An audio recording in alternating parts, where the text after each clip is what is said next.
Нужна ли геология для строительства частного дома? Желательно бы, чтобы да. Вообще без геологии не начинают строительство дома. Она нужна. Но можно ли ее не делать? Да, можно. То есть, когда вы уверены в своем грунте.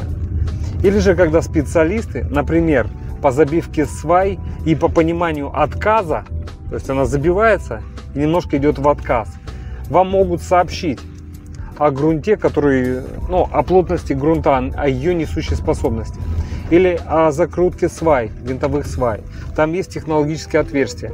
Если свая закручивается очень сложно, то есть грунт очень плотный, вот это технологическое отверстие аж разрывает. То есть есть способы понять, что грунт подходит для вашего дома. Но повторюсь, иметь геологию желательно. И даже обязательно при строительстве своего дома.